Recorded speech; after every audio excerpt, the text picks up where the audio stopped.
The StockX Sneaker Podcast is your Canadian buddy.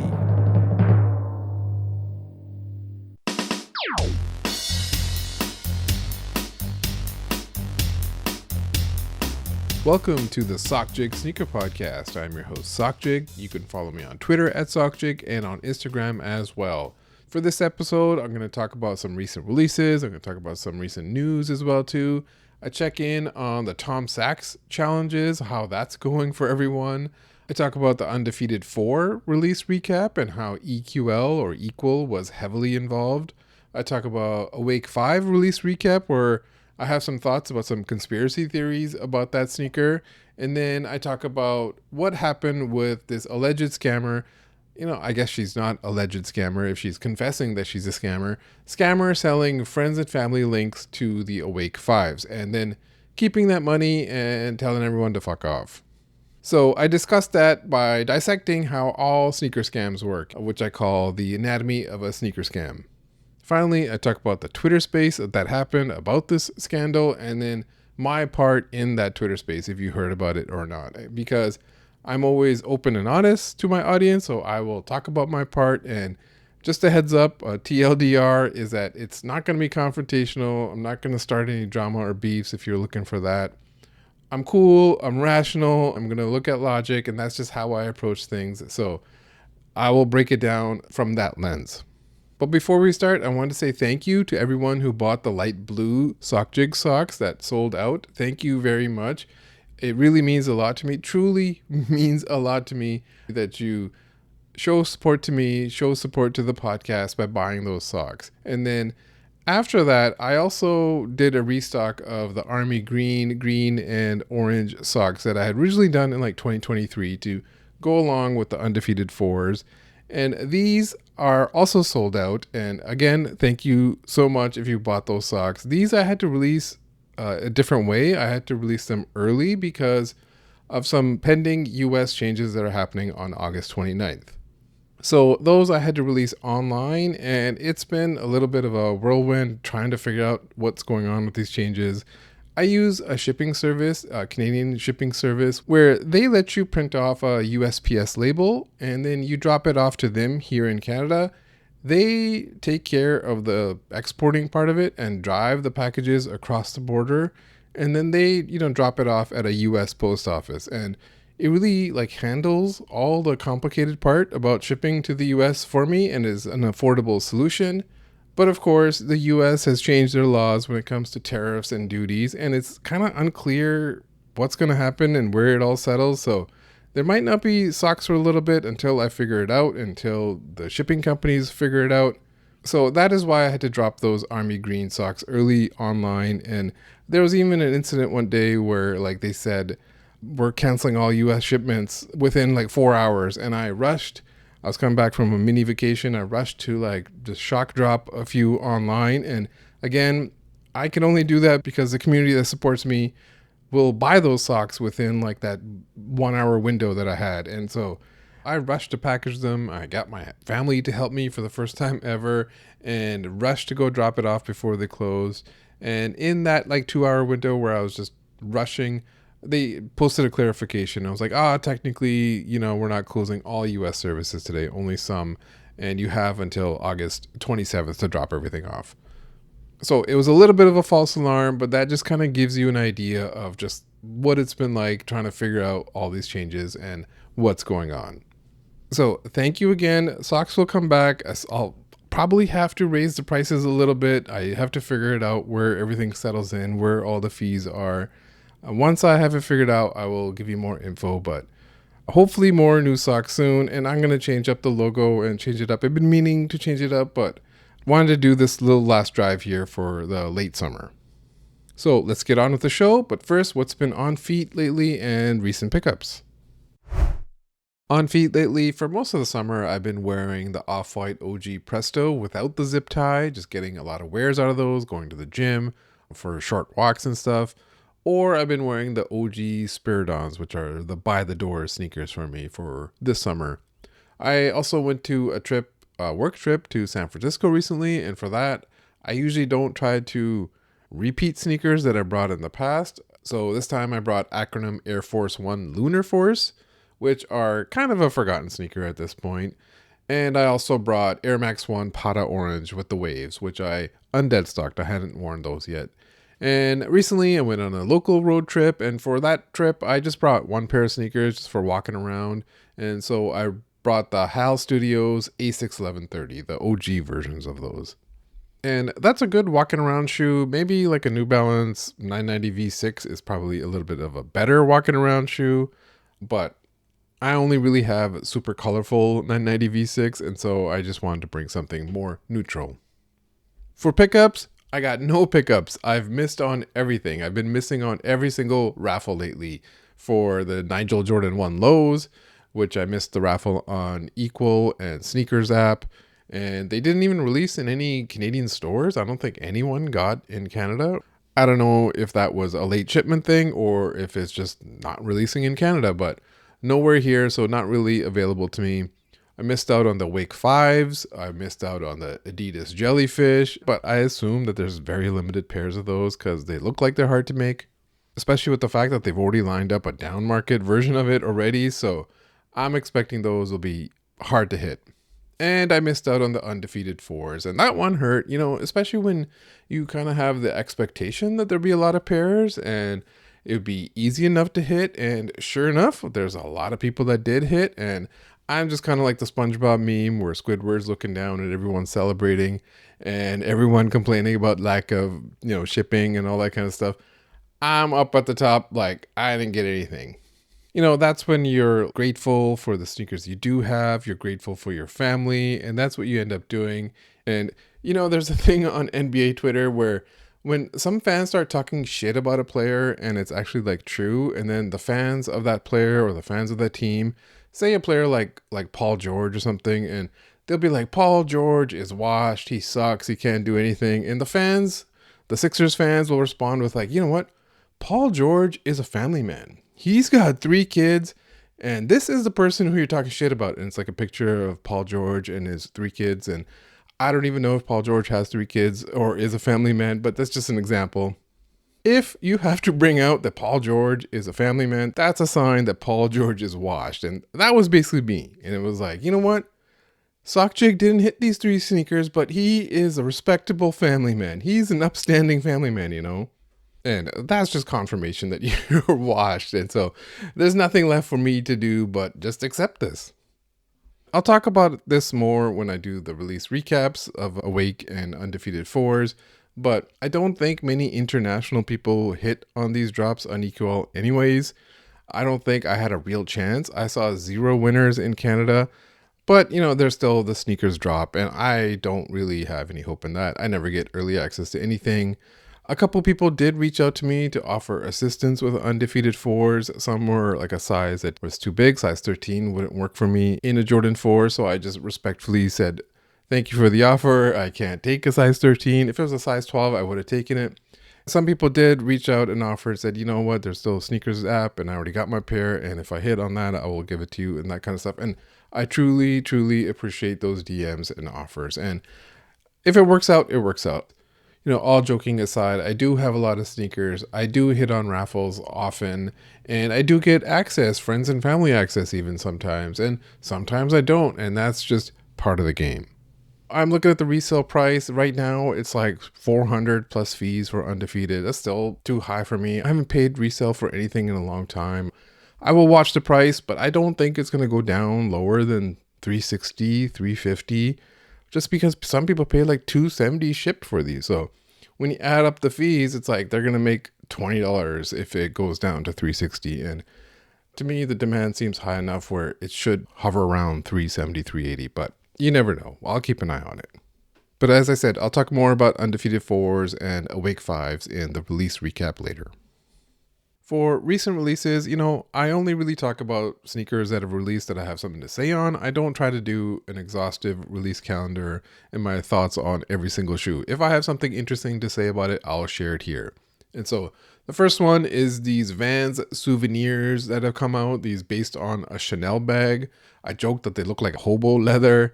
And there was a real Vans Stimmy And these are reselling for quite a bit. They were like $800 at one point, and I think as more stores released like a size run or two, they've maybe been down to like 400 or 500. But that's still a Vans Stimmy. That was an unexpected Vans Stimmy. And for one thing, I wanted to say Stimmy is one of those words where I always forget what the key word is.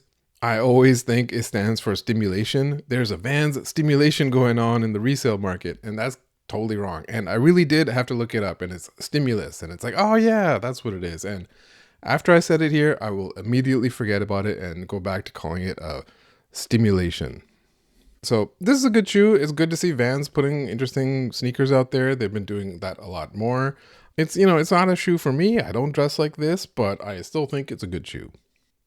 YZY Slides are back, and this time for $20. And Kanye West, Ye, relaunched his site. And the first thing I did was to check if the site was still on Shopify, because I wanted to see if Shopify still has a partnership with him, but it's not. It's on some other third-party service this time. So they're selling $20 YZY Slides this time with a 6 to 13 week shipping. And anyone who wants these, anyone who is okay with Kanye for all his antics and all the things he said and the swastika chains, it's not a deal breaker for them to buy $20 slides. Go on right ahead. But for me, for the StockX Sneaker Podcast, as you know, this is an anti-Hitler sneaker podcast. And wearing a swastika chain is a deal breaker for me. If it's not a deal breaker for others, that's your decision. Also recently released was a Delta Airlines Air Force One, which is only on their employee store, which had like the little Delta Airlines logo in the heel tab. And I do not understand why people are so excited about this, that they were like sharing, they had access to this. Like, why do people care? Is this a loyal to an airline thing? Like if United did the same thing, people would be like, I got to get these United Airlines Air Force Ones. Usually people just complain about airlines on Twitter. Celebrities do that all the time. They go on Twitter and be like, this airline lost my luggage, blah, blah, blah. I don't want an Air Canada one. So this really was like a mystery to me. I guess it's just, you put it limited and you say it's employees only. And then people are like, what's that? I can't get it? Maybe let me see if I can get it. Of all the airlines, Spirit Airlines should test this. They should try making a Spirit Airlines Air Force One and sell it to employees only, and people will be like, you know what? Spirit is a pretty good value. I think I need those. And maybe it could be like an official collaboration with StockX even. Next up was this Air Max 1000, the Zellerfeld 3D printed foam type of sneaker that Nike released. And I guess this is them testing the market, if this is a shoe that people really want, because they didn't really make very many. I guess the Zellerfeld company released a couple hundred, and even Sneakers Hap released a couple hundred. And again, I don't know what people see in this. Everyone who got these sneakers for free that were seeded them, they got a lot of nice things to say about them. But if I got something for free, I would have a lot of nice things to say about it too. So Nike doesn't make these themselves, so maybe that's why they didn't make a ton of them. Maybe it's just the 3D process is time consuming and takes a long time. But when you add those two up, it's like you make a few hundred pairs and you put it out there and you see how the market reacts. And people are selling them for like $1,000. Whoever's buying them for $1,000 is, out of their mind, if you ask me. But I did see on GoDaddy, there's like bids of $500 and stuff. So if it was me, if I had these, I would take those bids. I would take the $500 and run, because personally, I don't believe the hype in these. It's just people with free versions of them saying they're good and really no one else. But we'll see, if people really do like them and there really is demand, I guess they'll start spitting out a whole bunch more. For upcoming releases, I saw that Kith and Adidas and Clarks are releasing like 6 or 8 versions of these hybrids of Adidas and Clark soles. And these, in my opinion, are all very unnecessary. I'm not sure why we needed these hybrids. Some look very Visvim, some look just Ultra Boostish. I don't understand the point of this collab. The first triple collab they did with the Crepe sole and the Samba upper, those are great. And they hit it again with like another version later with more releases. That was great. That was kind of all you needed, but I don't know what it is. I don't know if the calendar just has a gap in it. Maybe you just got to put something in the gap. Maybe it's just Ronnie likes them a lot and that's reason enough to do anything at Kith.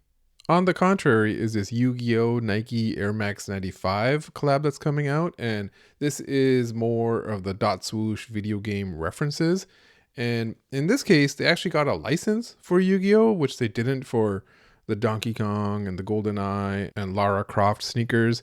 For this one, I assume they got the license for it because it was cheap. For Nintendo, they probably wanted way too much money, or they probably just said no. For Lara Croft, they were like, you know what? We're going to put her unlicensed triangle titties on this Air Max 1 because we couldn't get the official license. I don't know. That's just my thoughts on this. But overall, I am way too old for this cartoon or anime or card game or whatever it is. I think it came out in like 1999 or 2000. I was in university at the time. And so I'm assuming the executives at Nike, who are probably like older and my age as well too, are too old for it too. So whoever is younger, who's a millennial or something, who developed this shoe, who designed the shoe, worked on it, they're probably the ones who played this game or watched this cartoon or whatever it is. But they did a great job. They actually modified the Air Max 95 to match like the version that they have in the cartoon. It has 3 gradients instead of 4. So you really have to change a lot of stuff in the mold and how the materials and stuff work if you're going to make a big change like that. So the fact that they were willing to do that shows that it's a real, genuine collab worth doing. And this is a direction I like to see in where collabs are going instead of just slapping some stuff together because it feels real and genuine. In recent sneaker news, there was a JaeTips and StockX event held in New York City, like a pop-up where they're showcasing his 6-year run with Saucony and showing all their collabs and samples and things like that. And it was hosted by StockX and their ambassador, Brendan Dunn. And what was funny about all this was I basically called it almost exactly. I joked that in the last episode that JaeTips and StockX and Brendan Dunn would have something. I called it that they're going to do flowers for the farmer's market or whatever. And apparently these sneakers that are coming up soon are called Flowers Grow Uptown. So again, I was pretty close on it and I was just riffing. I was just making it up. I don't have any insight on anything New York and StockX and JaeTips. I even said they'll have like the StockX tag on the new sneaker and they'll say, get this sneaker on StockX. And I hit that basically almost correctly. The only thing difference is they're not available on StockX, but the sneakers were displayed with the StockX tag on it. And these are upcoming sneakers that have not even released yet. So I personally think it's a bad idea to showcase your upcoming sneaker collab with a resale platform before they've even released, before people have even had a chance to get them. But it's just a different world now. This is how things are going to go going forward. It's a creator era and you got to be supporting creators. And I know this. I've been talking about this in recent episodes. StockX knows this. Brendan Dunn probably knows this. And that's why he's getting into this field as well too. And they know that people will support because really it was kind of the first look at it, and other media was invited to showcase the pop-up and the event and everything. So StockX got some advertising out of it. JaeTips got some like promotion out of it. In a world of creators and there's fans and their supporters, I might be a lone voice saying, hey, this is probably not a good idea to do. But it doesn't really matter what I have to say about this one, especially because, Flowers Grow Uptown, Flowery Saucony is not a sneaker for me. But there will come a day when there will be a sneaker I really like, and it'll be like, hey, get this on StockX, before you even heard a single release detail about it. The Tom Sachs Mars Yard 3.0 challenges continue, and this has been a very long, convoluted drop. Have you been doing the challenges? Have you been drawing on your walls? I honestly just stopped at a point. I was like, okay, I'm going to do some jokes about it, but I'm not going to do them like every single day. I'm not going to write on my wall. I was watching some of the videos early on, but even that, I was like, whatever. The entire premise of this whole challenge camp thing seems to be about the aesthetics of discipline, that it is really cool if you are disciplined in a cool way. That if you strip yourself of your ego or identity or whatever and devote yourself to the ritual of work, only then can you achieve your goals. And then the goal here being the Mars Yard 3.0. But I did laugh in one of the earlier office hours videos where Tom Sachs said, "This is not about the sneakers." Bullshit, it's not about the sneaker. Most people writing on their wall for you are doing it for the sneaker and not about the aesthetics of discipline. And to me, that's the key thing, where there's just something off-putting about it all. It's just not something I want to do, even if this has been Tom Sachs's thing for the longest time. But when you just put it all together in this camp and in a daily process, a daily ritual, and the overall message being this collective identity of you all being stripped of everything else and you're in this ritual of work, hey, come complete your daily conformity challenge, and at the end of the day, you might be rewarded with a shiny star. It's all a little too Hitler Youth for me. Obviously, the big difference being there's no ideology of that, but it seems like there's everything else. The aesthetics of discipline, the collective identity over individuality, complete your conformity challenges for shiny stars. I noticed on the leaderboard, just looking at the profile pictures and the usernames, that there were not very many brown faces at all for the people who had, their photo posted up there. Other people had like avatars, but some people had like their full-on Korean name as their usernames. Obviously, there are going to be people who are brown and black doing these challenges and want these sneakers, but just anecdotally over the 5-6 days, you can even try it. Just look every day. I mentioned this on Twitter, and since I mentioned it, if you've been checking on the app, just check the highlights and see if there you have a profile picture and look who it is, if it's a Korean or white guy or whatever. And that's where, I don't know how they're picking stuff, if it's admins picking stuff, if it's Tom Sachs picking highlights himself, or if it's just an algorithm. Maybe there just are a lot of Koreans and white guys who like to tinker in their garage doing this, but I don't know the answer. I don't know why. Maybe it's just, our history tells us, hey, if there's a white guy asking you to do some conformity challenges, maybe just ignore that guy and just stay away from them. Or maybe Tom Sachs is just super popular with Koreans or anyone else who likes to tinker in their garage. But as I said, Tom Sachs, his whole goal was to have a fun cult, and he's got a fun cult. And at the end, maybe you'll be rewarded with a sneaker. And I've seen some rumors about stock on there. I'm just assuming that there's going to be thousands of pairs for the app for the people that did the challenge. It's it doesn't make sense to do all this bullshit and then have 100 pairs, 500 pairs, whatever the rumors were. So I'm just naturally assuming there's going to be thousands. But if that means it's for the top 2,000, 5,000 people only, that seems fair. Those are people who are the ones that get those sneakers. That seems fair to me. But their system does seem like it is easy to manipulate or easy to abuse, especially if you have contact or someone who is an admin that's just handing out these gold stars to whoever they want. I don't know enough about it to figure out what's going on with that, but if you are in the bullshit, if you want to do this kind of stuff daily, if you are unemployed or don't have a wife and it doesn't bother anyone else, you like to tinker in the garage, go ahead. I hope you get the sneakers. First up is the Undefeated 4 release recap, and it really did kind of follow the series that I did, the How to Release a Sneaker Collab series. And in that series, the first episode was all about the why. Why are you releasing the sneaker? Who are you? Get your voice out there, get your story out there. And that's what they did. They did a series of videos with all the key people explaining who was there in those original rooms and what exactly went into those first collab, the first collab that Jordan Brand has ever done. And as I've been saying, you have to be more persona based. You have to show your name and face. And they brought the people out. They brought Eddie Cruz and James Bond and Chris Gibbs. And Chris Gibbs is someone we've seen with Union and stuff, but Eddie Cruz and James Bond, those are people who are not very often, in the spotlight talking on camera.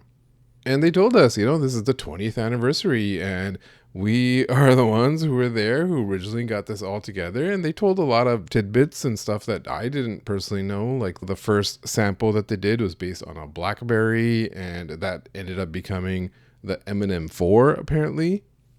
And lots of good stuff there. Those videos are all worth checking out. And then the second part of my series was about actually how to release the sneaker itself. And here When you're talking about the release of the sneaker, really you're talking about Undefeated and EQL or Equal, because they were the ones who did most of the release. They used basically all the services or mechanics that Equal has.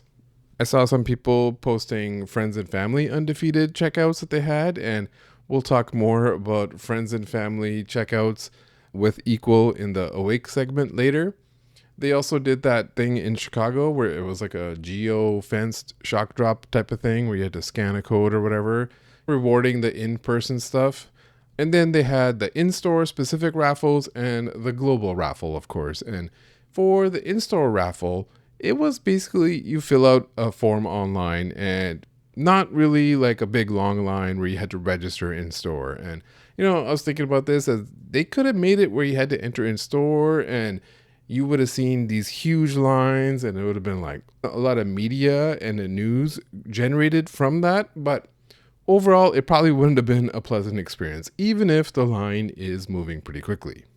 Union had that with the last Jordan 1 release, and I thought maybe they would recreate it again to, generate that buzz, do more of this lore building with Undefeated 4. And maybe they considered it. Maybe they just figured the Equal form is easier. Maybe it's a safety thing or whatever it is. They did end up getting lines for some of their events and the pickups and stuff, but that's not exactly the same event. It's just an event. A winner's line is, it's not the same. It's like people who have already won, whereas in a raffle, those are all like people who are, chasing a dream and hoping to win, and you see a lot more people up for that kind of stuff. There's also an online drop, and real quick on this part was not Equal. This was really just scraps for the bots, and as I talked about when I talked about how the Union 1 dropped, that was switched to a raffle at the last second. It all seemed like it was going to be a big first come, first serve drop. This online big drop era is over. Here, people were expecting that the Undefeated 4 would drop online. It'd be a lot of stock. I was kind of warning people, and I had a feeling I had no inside info. Like I say, sometimes the info is plainly clear in front of you and you just have to, read the tea leaves. And that's what I was doing, just reading the tea leaves, that if they did all this effort through all the Equal stuff with in-store, friends and family, online, events, geo-locked, scan a QR code or something outside, that when you do that, you've essentially said that I've done enough for the fairness part. And here, we'll just do whatever's left for the bots and they will clean up the rest. And I don't need to worry about, manual people hitting because most of the people have already been taken care of with the Equal raffle. And so that's where people like me, the online vets like me who are used to big online drops, knew that we could hit even in the world of botting when the stock was large in these first come, first serve drops. 2017 was the golden age of sneakers and botting, and I have a ton of manual hits from that year because I knew what I was doing. But there are just so many people who didn't know what they were doing that would arrive, 5 minutes late or 20 minutes late, and they would be expecting to have an equal chance as well too. And they had no chance in that scenario. But in this new scenario where you have a raffle going on for a day, 2 days, sometimes these raffles go on for a week, they have a pretty good chance. And so the industry has basically shifted to cater to that type of consumer. So with all these services that Equal is providing Undefeated, they must have made a pretty good penny off them. Maybe they even cut them a deal. If you use all 5 of these services, then, the rate is lower or whatever. And you know what? An actual good conspiracy theory would be that what if Equal said to Undefeated, hey, we'll give you a discount as long as you have an online release where you don't use us, and it's basically for bots and people are mad, and then the people who are mad will be saying, hey, Equal was way better than this. So that's my unfounded conspiracy theory that Equal was the ones responsible for an online drop of scraps. But that is most likely not what happened. It's usually the merchant in charge of how a drop is going to go. Equal could recommend all kinds of stuff, but it's up to the store, the retailer, the merchant, Undefeated in this case, to decide what they want to do with the stock that they have. I'm not a very good conspiracy theorist when I use logic and reason to shoot it down like 5 seconds later. People probably don't remember this as much now because most of the people who did enter ended up winning, but it was a long raffle. It took forever to pick winners. There was a delay to even start the process of picking winners. Once it actually got underway, the emails were going out for hours, it seemed. And there was just a lot of waiting and delayed results. And, the longer you wait, the longer you're hoping for some sort of 11th hour miracle. And if you haven't got an email yet, there's just that sense of dread settles in where you're like, I probably did not win. But are other people still getting late emails? Is there still a chance? And then Equal announced the end of it with a Vince Carter gif of like, it's over. I didn't win the raffle, so I'm a little hurt here, of course, but a Vince Carter gif saying it's over is basically what Vince Carter said after dunking in the dunk contest. So here, it really felt that Equal was dunking on me, basically saying, here's nuts to your face, it's over.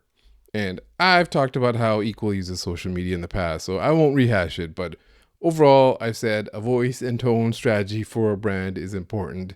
Maybe you don't want to dunk on losers, but Equal, the company all about fairness, is literally dunking on me in GIF form. And all I can do is accept this. And another thing of brands and retailers and merchants working with Equal is like, who takes the heat when something goes wrong and who takes the credit when things go right? And it sort of depends, because if there's a lot of stock, the credit should go to Undefeated because they're the one that working with the brand that, got the number from them, or you maybe negotiated for it or whatever. If there's no bots that hit, that's on Equal in this case. If the raffle took forever to start, it's Undefeated, the one that presses the button of when winner should be selected. If it took forever to finish the raffle, that's probably on Equal and their algorithm or payment processor or whatever it is. And so who takes credit for it being a fair and democratic drop? Is it Equal for the execution of everything? Is it Undefeated for selecting Equal in the first place? It's kind of like a chicken or the egg situation. But overall, in a situation like this, when stock is high, they both end up looking good. Undefeated looks good because they went this fairness route, and Equal looks good because a lot of real people hit. The other major problem I had was that I did not see any international winners. Now, I don't really know for sure if there were international winners because all that kind of information ends up being private and stuff you can't really share. They can't share stock info. They can't say there were 2,000 winners in Canada and 5,000 in France or whatever. Anecdotally, I saw 0 winners in Canada. Not even Sean Go hit. He hits everything. So he is the canary in the coal mine. If Sean Go hits a sneaker in Canada, then there's a lot of other people that hit a sneaker in Canada. But he didn't hit shit. Even on the accounts like the French Twitter accounts that I follow, like Sneakerlog and other ones, other international ones, they'll say something like, "Qui est cop?" And the replies were like, none, no one did. And I know Americans don't really give a shit about this part, but my issue with this is that if you open it up to international, you say you have shipping to all these countries, and on top of that, you are selling EQL Plus to members of all these countries, then if behind the scenes, if the merchant said, you know what, we're not going to ship international even though we allowed entries to be international, what can Equal say? Or was it just the algorithm just filtered all those people out? It's just all a big mystery box that we'll never really get answers for, but they are selling EQL Plus memberships to international, and anecdotally, I saw not very much evidence of international winners at all. So for the Awake Fives, I did see a handful of winners when the Sneakerlog had a post. I saw 2 people reply, say that they hit shipping to France. So that is at least something. I did not see anything for Undefeated. So that aside, overall, it was still a good drop. Even if I didn't hit, even if international didn't hit, overall, there was a ton of stock and a ton of regular people hit. And that is always a success no matter what. Even if we all have to suffer through people saying, I didn't get my shipping, when am I getting my shipping? And they had kind of pre-warned everyone that you might not get shipping till August 29th. And even the shipping stuff. I just did the back of the napkin math in my How to Release a Collab series, that if it takes 2 minutes to ship up a box, you do the math of how many people you need. It could be like 10 to 15 business days for 10,000 pairs. And it gets into the whole world of these 3PL services and how much do you pay them? How much do you want to pay them? How much can you expand for one drop? Is that really something you want to sustain going forward? So overall, it was a good drop, even though I didn't hit, and all I can do is accept this. So I was on a Twitter space recently, and a lot of people were entertained by my Canadian accent. And so because a lot of my audience is American and might not have heard a Canadian accent very often, I got to thinking, what would it sound like if a Canadian got scammed by this Awake 5 scammer? In this scenario, I'm the Canadian, I got scammed, and I'm telling you, a friend, all about it. So sound the moose whistle. Here's what it would sound like. Ah, Gord, man, I got a fucking story for you. So I'm at fucking work, right?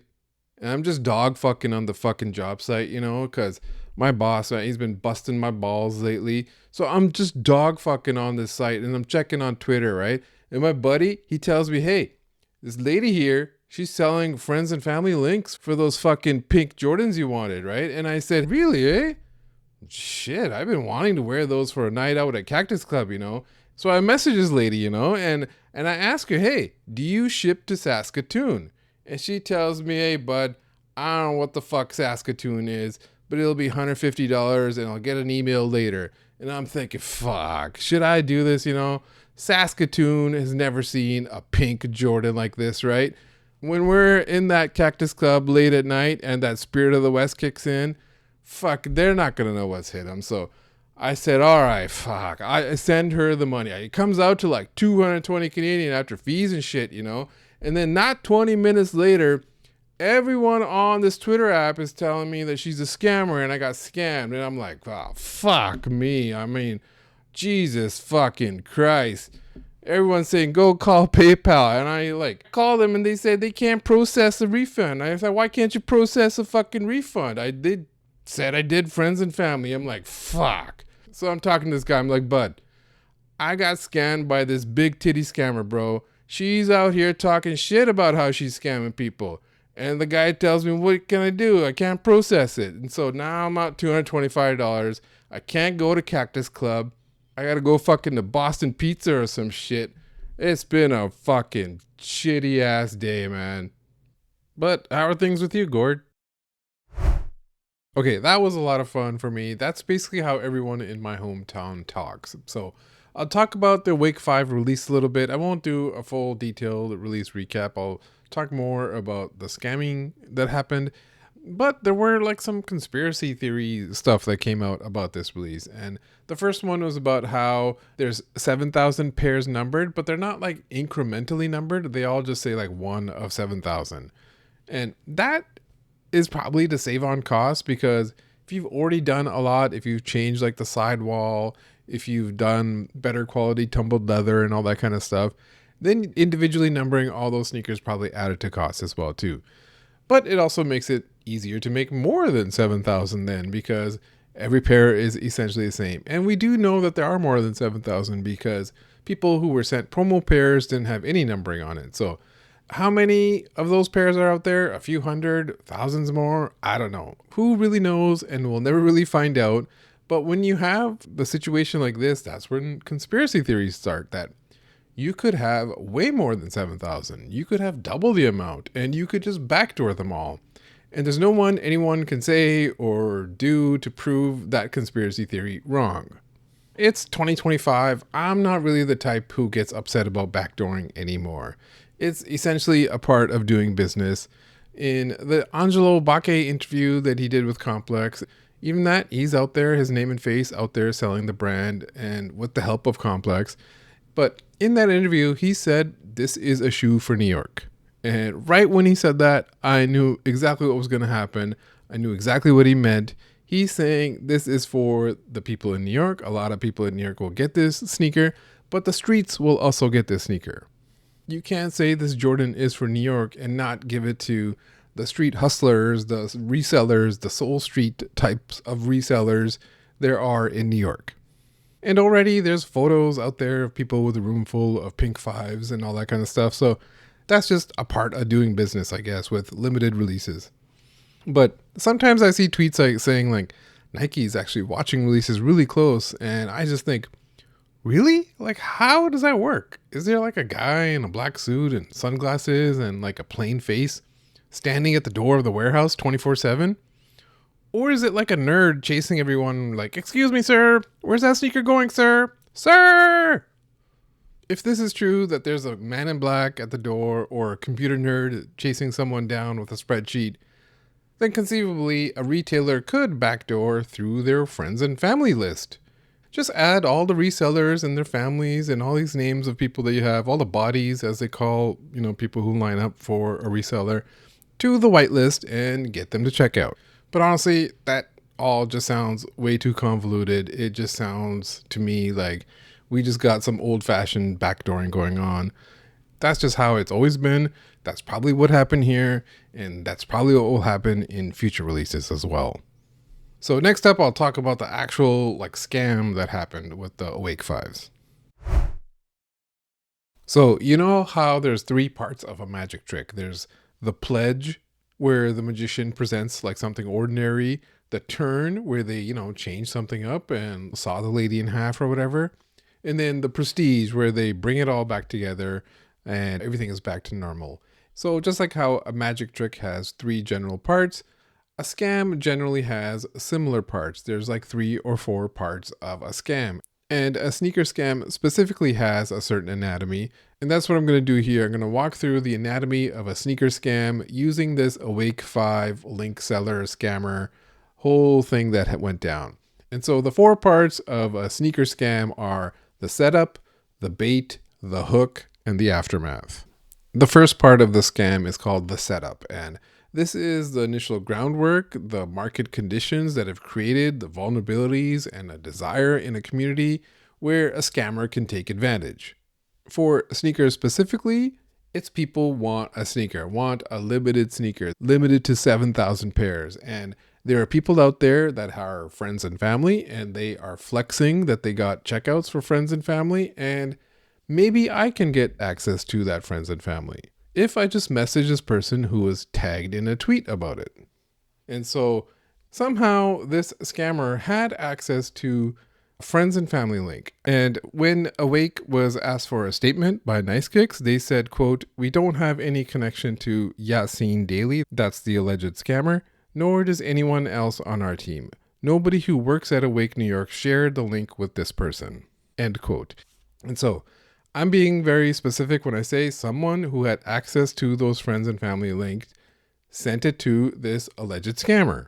It could have been someone who works at Awake New York. It could have been a friend of a friend. It could have been someone who's just trying to hook up their personal friends, and that friend shared it on to someone else. And eventually it got into the hands of the scammer. And so while all this is going on, the friends and family, the official friends and family raffle is going on.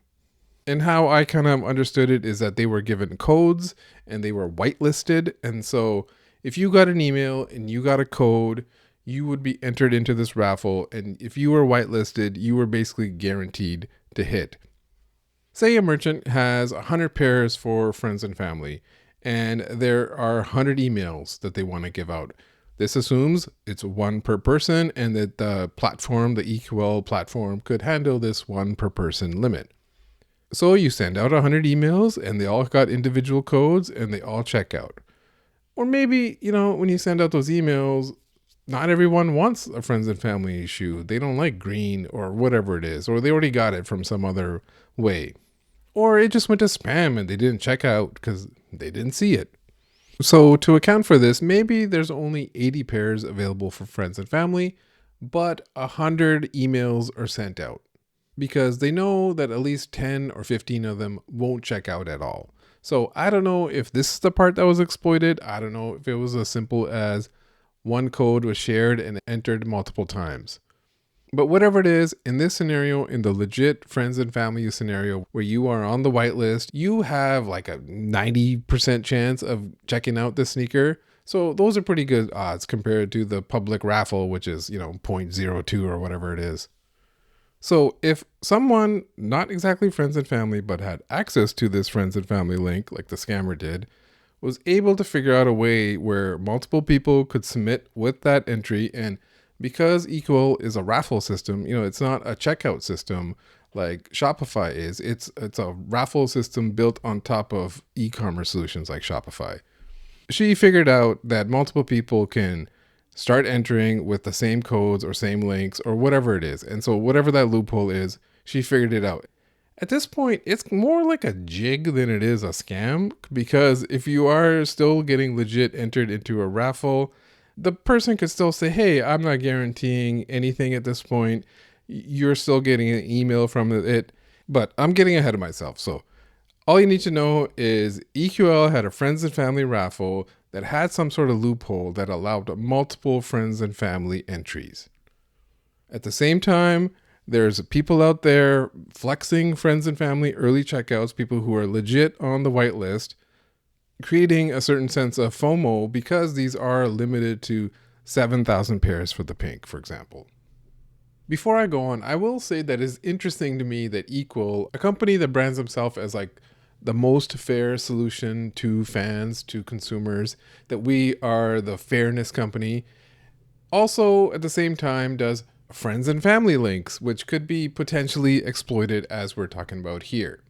They obviously didn't, but as I was saying earlier, some merchant could say, hey, I'm going to put all these resellers on this friends and family thing, and Equal can't say anything about it because they can't tell a merchant what to do with their stock.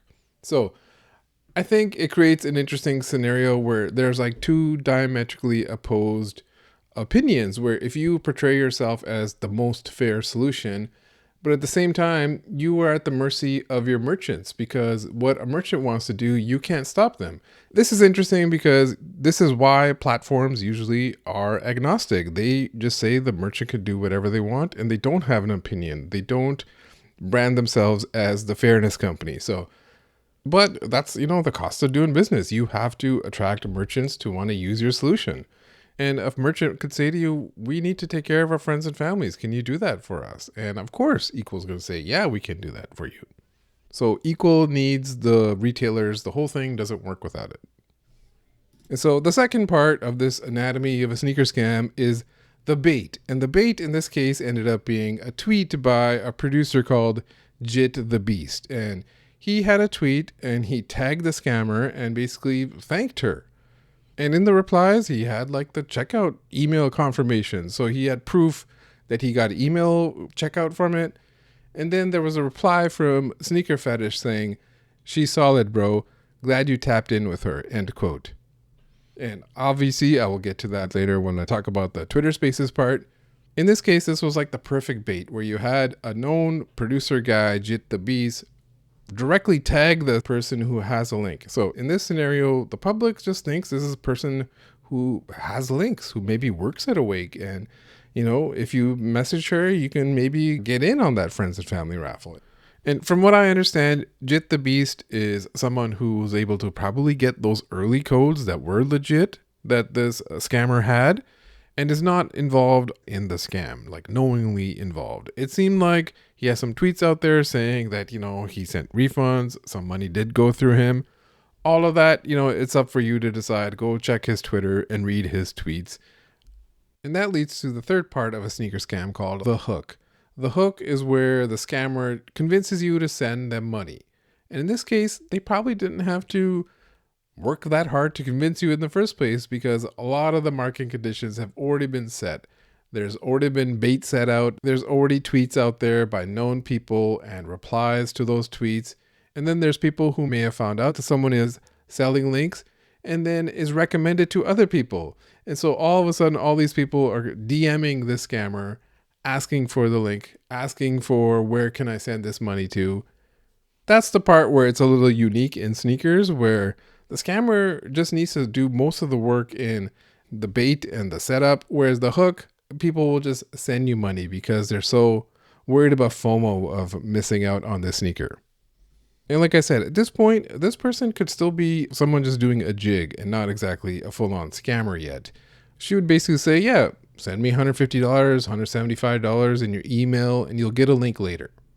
Obviously, if you're DMing someone and they say $150 for the link and you don't know who they are and you don't know what you're getting and you're sending friends and family, you should not be doing that. You should like think carefully about it. Is this a jig or is this a scam? Will I lose my money? Will I really get an email here? But they don't really need to do much social engineering to, you know, tell the person you gotta like act quick and send money quick, because a lot of the market conditions have already done that, where the person who wants the shoes is already kind of like riled up and already wants these sneakers and has a chance to get them for only $150. And at this point, there was like some info that there's not that many black pairs. There's no size 12, for example. And if people emailed her, she'd be like, yeah, I can get you anything. All sizes available. The link will come later. Because at that point, she's scamming. She's full on scammer mode. Send me $150. Send me your email. And so it seemed like plenty of people were like just willing to take that risk, just like they were with Zeta kicks. And I get it. There's 7,000 pairs. It's $150. That's cheaper than resale if the resale is going to be $800-900. And so she started getting all this money. And then at some point, the loophole was clipped. EQL either figured this out, that they were getting all these entries. Maybe it was all just the same code over and over again. It was easy to figure out. So all those entries that were not on that initial whitelist, if they all use the same code and only one person can get a shoe with one code, then all the extra entries would not win the raffle. This was a vulnerability essentially created by Equal. They should own this part where they allowed multiple people to enter this raffle somehow. Either they weren't double checking the code, they weren't checking if the email that was given was really on the whitelist, or maybe they were, allowing one code to check out multiple pairs, same kind of thing. Maybe they weren't allowing the one per person per code thing. Whatever it was an actual loophole existing within their friends and family raffle system. And I'm not sure if they've publicly commented about this loophole, but I don't think they actually will. If there was like a security loophole type of thing in their friends and family raffle, because friends and family raffle systems are not something that companies generally talk about. They're private instead of public services. Either way, somewhere along the line, it went from people were going to get emails to, oh, people are just sending me money and the loophole is clipped, but I can still get money from all these people. And this point, that's where it goes from a jig to a full-on scam. And there's really nothing anyone can do to stop it. EQL can clip the loophole, but they can't stop a scammer from replying to DMs and selling links. All the scammer has to say is, yeah, you'll get an email later. The whole setup for everything was still out there. Those tweets were still out there. There's still FOMO out there. There's still the vulnerabilities of all the people who missed out, who still want friends and family access. The only vulnerability at this point that's been clipped is the actual multiple entries in the friends and family raffle by Equal. Then the last part is, of course, the aftermath. And I had a sense this was going on. During the day, I was talking to some people behind the scenes about the scam. Some people who did DM the scammer showed me the screenshots of what she was saying. And, shout out to them for showing me what was going on. And I knew this was going to blow up on the timeline. And sure enough, it did. And Nature Boy Chuck from Twitter was the first one to mention it, about how this scammer has allegedly gone off with $6,000 worth of money, possibly even more. And so people were sharing, info and resources on what you can do with PayPal and Zelle and all that kind of stuff. And then people were also sharing the Sneaker Phetish tweet where he said, "She's good, bro."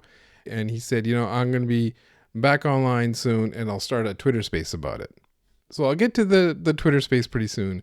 But the interesting part about the aftermath here was that usually in a scam, the scammer is long gone. They've closed their accounts.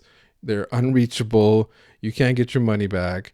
And in this case, the scammer was like, yeah, I fucking scammed. What are you going to do about it? And was like laughing and joking. At one point, she had a tweet where she was like, go get a legit business. It's just hilarious. And the irony of a scammer telling you to go get a legit business. And the scammer is still on Twitter out there laughing about this and playing in people's faces. And the issue here is that if there's no repercussions for a scammer like this is going to happen a lot more then.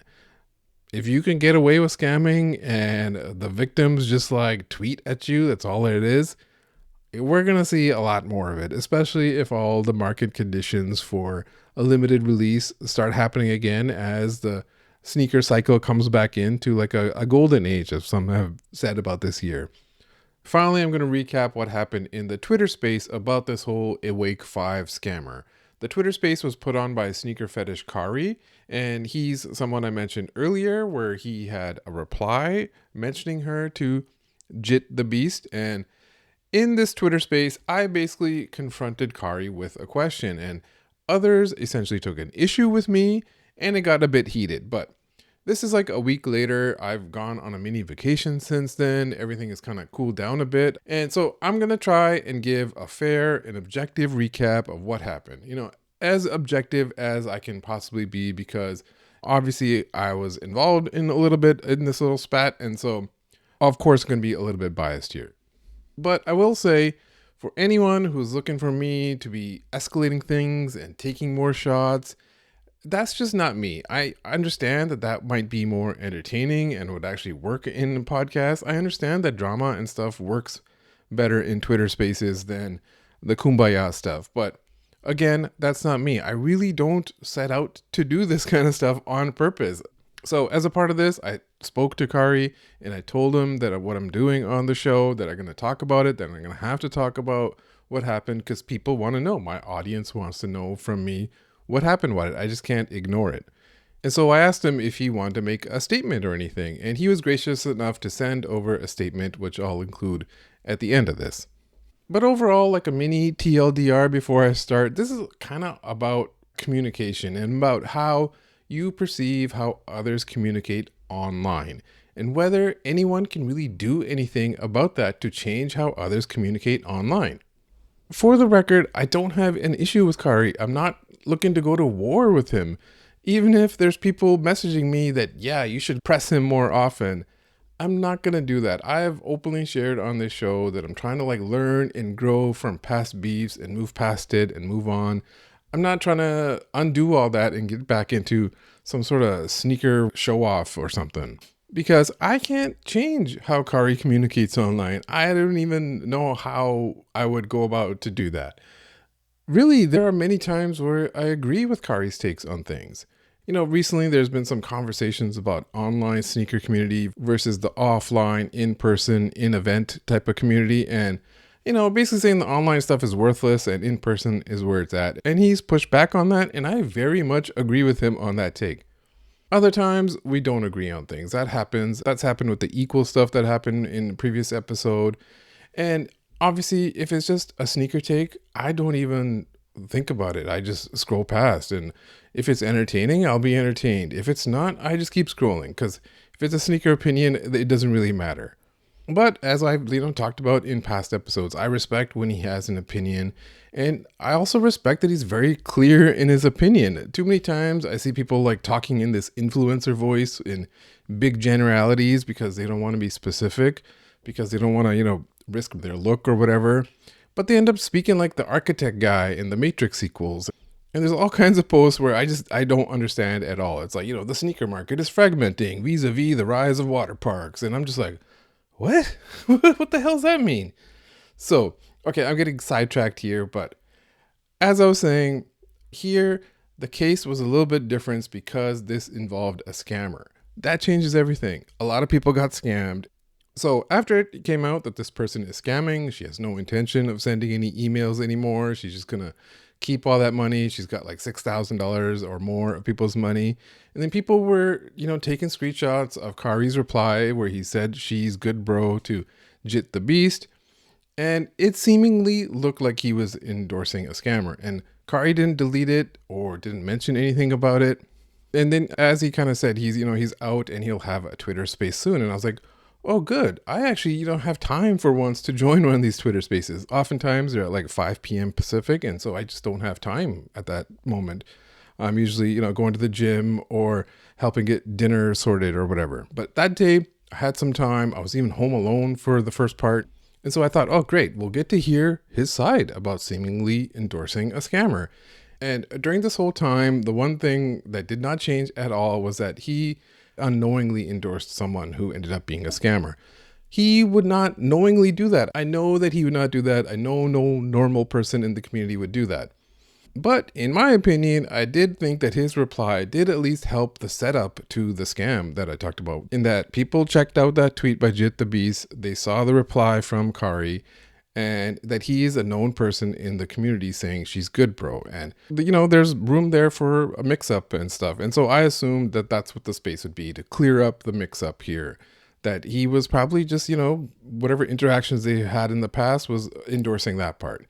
And I will say that if it was me, if I was, just speaking for myself, if I was unknowingly endorsing a scammer, if someone I was saying was a good person and they ended up being a scammer and people lost money, I would feel incredibly guilty. I would have like a full-on apology right away. I would be doing whatever I could to get people their money back. I'm Canadian. We don't have Zelle here. I don't know what the hell to do about Zelle, but I'd be posting whatever Zelle info I could get on how to get people's money back.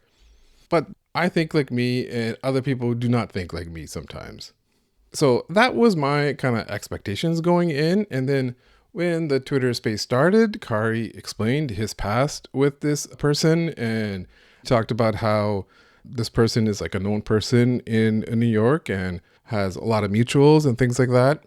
It's been a while, so I don't remember every single detail of what he said there. But then he went on to talk about his personal past of getting scammed and unknowingly getting fakes and things like that. And then people went up on the stage and talked, and those are people who got scammed. And then they start sharing their personal stories. And so that's kind of like how it went for a little bit. It went from that to personal stories to talking about the details of the scam. And so I was listening since the beginning, and I just thought, wow, he didn't really express any remorse or apologize for his very small part that he played. In the big segment that I did, he's mentioned like briefly. And as it was going on, as others took the stage, some people even like indirectly mentioned it, that, she was endorsed, not even, saying it was Kari that did it. No one was like willing to directly say it. It felt like there was an elephant in the room. So I had no real intention to request a mic and speak on the stage about this at all. I assumed it would already be done and covered at this point. And so this is like, hour and a half or so into this Twitter space. All the influencers with their influencer voice, they had the YZY stuff. None of them were like directly heading on this question. So yes, I got kind of irritated at this point. So in the past, Sneaker Phetish, Kari has always said multiple times on Twitter that if you have an issue with him, his DMs are open, or to join a space and request a mic. So the invitation was there. I will join this space and request a mic. So I tag in and unmute myself, and I do a setup, because I'm not going to just say, hey, do you apologize for scamming all these people? Because he did not scam any people. So I say what I thought, that I know you didn't knowingly endorse a scammer. You had this tweet talking about someone you knew who ended up being a scammer. And I said that you played a small, tiny part in all this. But for the part you did play, do you have any remorse, or do you feel any regret for your part, and will you apologize for it? At this point, like, other people started chiming in and answering for him. And one was a guy named TaylorMade GQ. And I basically cut him off saying, hey, buddy, I'm not asking you. I'm not asking you a question. I'm asking Kari to answer this question. And this became a little heated at that point. And I was like, why are people answering for him? I'm looking for a direct answer from Kari. And so that's where it got a little heated. I just kept going back to getting Kari to answer the question. And so there was some unfortunate name calling on my part to TaylorMade GQ. And in the middle of it, when you're hot and you're already kind of irritated and you're shooting your mouth off and riffing really. But by the next morning, I honestly felt really bad about it. And I directly added him and said, hey, I apologize to you if I crossed any lines and name calling on my part. You don't have to accept it, but I apologize. And luckily he did. So I'm not going to take shots at TaylorMade GQ or anything, or try to rehash it. I apologize for my part. I genuinely felt bad, but in the middle of just getting hot and heated, yeah, I, did some name calling.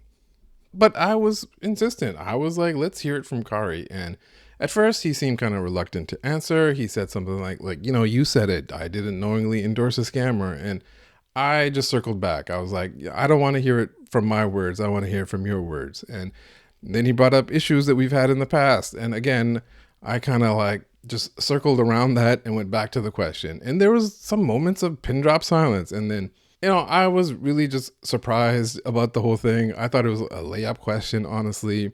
But to his credit, Kari did answer the question finally. He did say he has remorse and apologizes. And essentially, that's all I was looking for. But because it got heated, because it created some drama, and then people got mad at me for daring to ask, I guess, I think they thought I was blaming Kari 100%, when if you actually listen to what I said, I was not. I said that he like unknowingly did it. But really, I don't think they liked my tone. I don't think they liked that I was confrontational and irritated. I was told I was stirring the pot. And I just got the sense that they didn't like that I was pressing their guy. And, when I talked about sneaker tribalism and it's a battle of us versus them, when someone on your side is being attacked, you got to defend your position.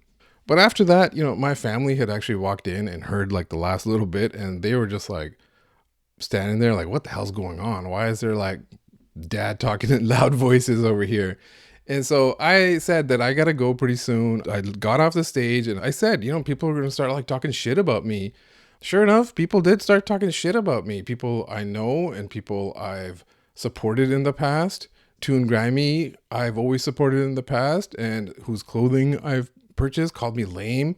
Anytime someone tried to explain what the issue was, they just made zero sense to me. Like, I did not comprehend what they were saying. I don't know if they were talking in that influencer voice where, vis-a-vis the fragmenting of the confrontations. I just did not get it at all. So I told Toon Grimy or anyone else who had an issue with me, look, I always rooted for you. I always supported you. But this is where we part ways. So good luck to you and your biz. And that part was disappointing to me. I don't want to like part ways with people I know and have supported. These are people I liked. These are people whose tweets I like to read.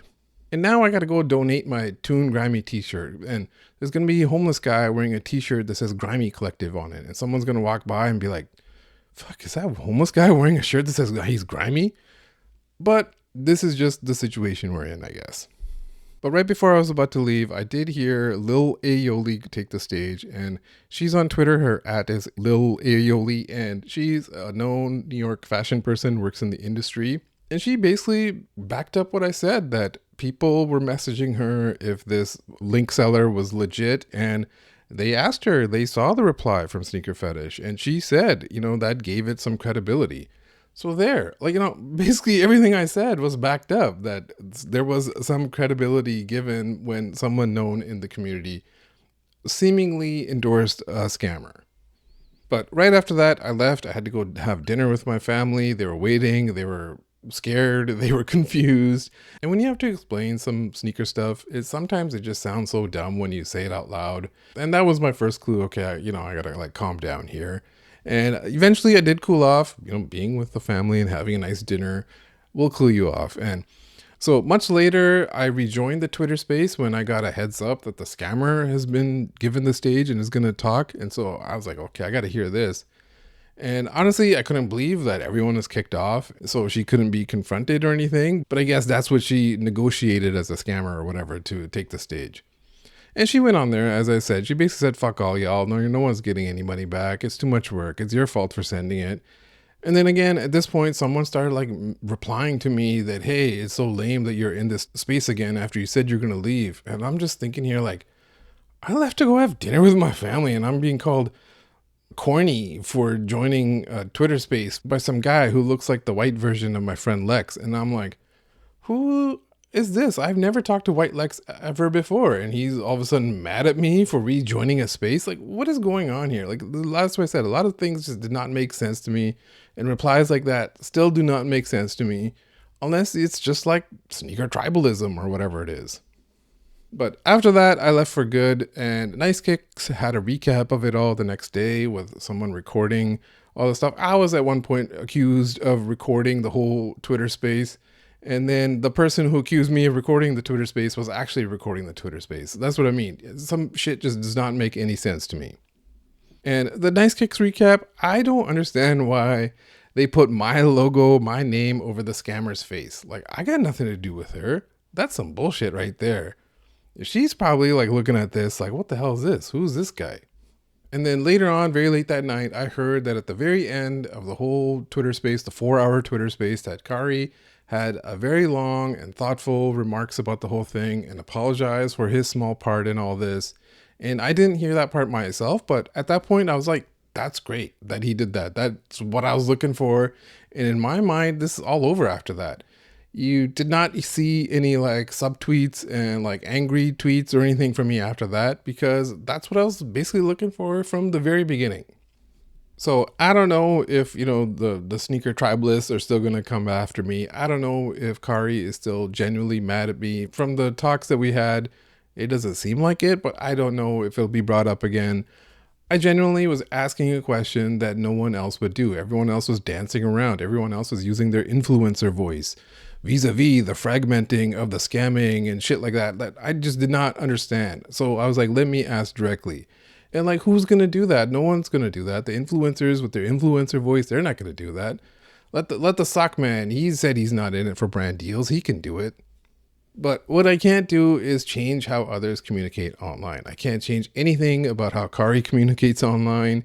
I can't change how Toon Grimy thinks I'm lame for leaving a Twitter space to go have dinner with my family.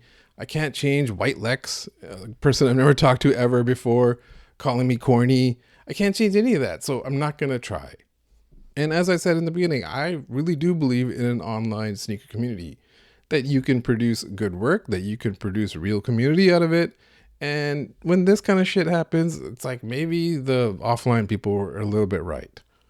But maybe the mistake I did was that I was too confrontational. I was too aggressive. Maybe my tone was off, and maybe I should have been monotone. I've always been accused of being monotone on this podcast, so maybe I should have very monotonely asked the questions. But honestly, I thought it was a layup question.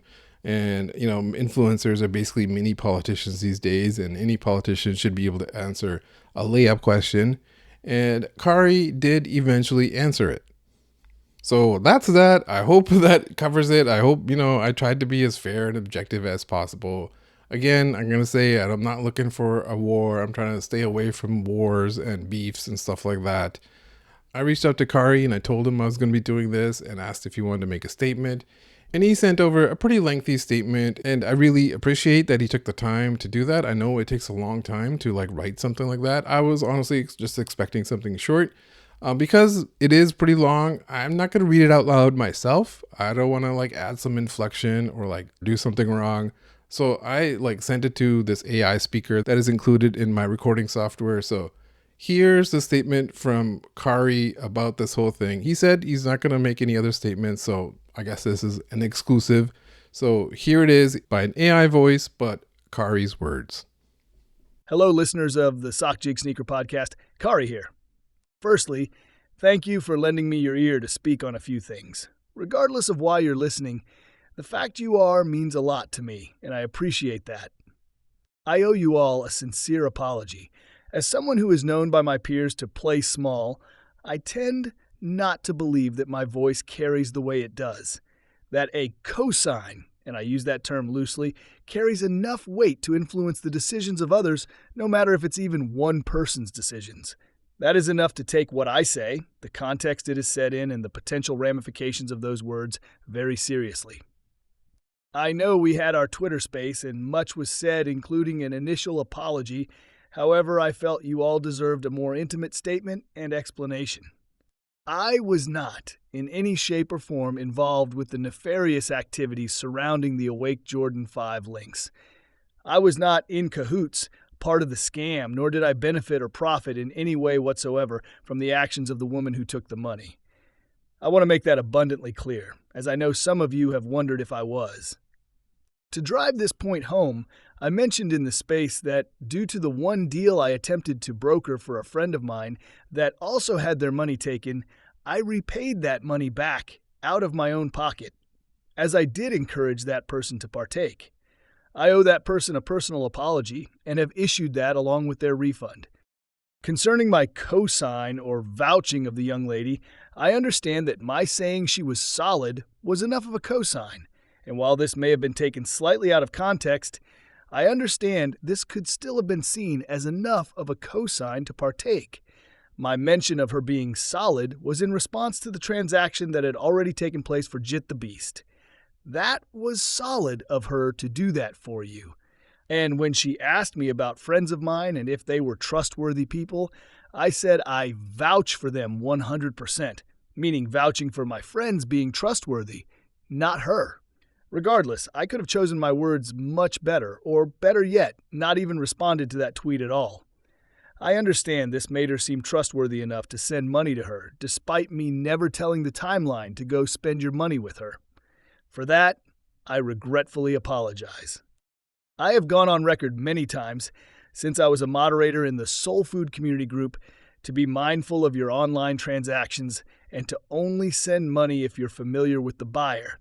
And even still, send that money via means that you can file a dispute or chargeback to get your funds in the event the deal went sour.